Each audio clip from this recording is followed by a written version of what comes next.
Parked regeneration.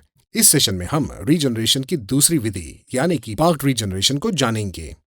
पिछले topic में हमने ऑटोमेटिक रीजनरेशन देखा, लेकिन ऑटोमेटिक रीजनरेशन को कर पाना हमेशा संभव नहीं होता, जिसके कई कारण हैं। जैसे जब वाहन रुकते चलते हुए ट्रैफिक में आगे बढ़ता है, या शहर के ट्रैफिक में बार बार रुकते हुए, या छोटी यात्रा पर होता है, तो ऐसी स्थिति में ऑटोमेटिक रीजनरेशन संभव नहीं होता, जिसके कारण गुजरते समय के साथ सूट बढ़ता जाता है। ऐसे समय ड्राइवर को रीजनरेशन प्रक्रिया अपने आप करनी होती है, जिसे पार्क्ड रीजनरेशन कहते हैं। जब सूट के इकट्ठा होने का स्तर 80% तक पहुंच जाता है, तो क्लस्टर पीले नारंगी मिश्रित रंग का रीजनरेशन लाइट चमकाता है और रीजनरेशन रिक्वायर्ड का संदेश दिखाता है। ये ड्राइवर को पार्क्ड रीजनरेशन प्रक्रिया करने की सूचना देता है। पार्क्ड रीजनरेशन प्रक्रिया करने के पहले ड्राइवर को निम्न स्थितियों सुनिश्चित करनी चाहिए। ट्रक को समतल सतह पर पार्क किया जाना चाहिए।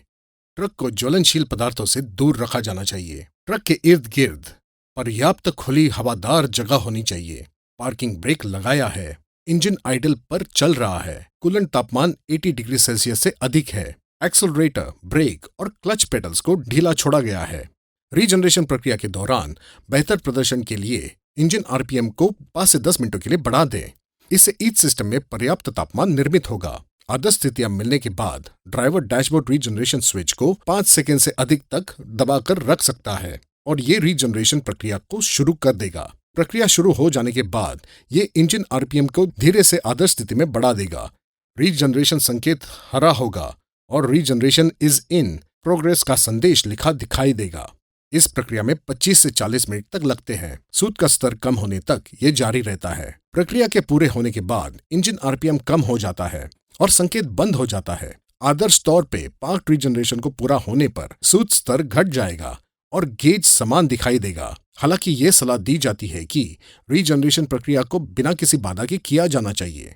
लेकिन यदि आप पार्क्ड रीजनरेशन को रोकना चाहें, तो प्रक्रिया हेतु पहले से चाही गई स्थितियों में किसी में भी बाधा देकर आप रोक सकते हैं, जैसे कि पेडल चलाकर या पार्किंग ब्रेक अलग करके, जिनसे कि बचा जाना चाहिए। आइए सारांश समझे।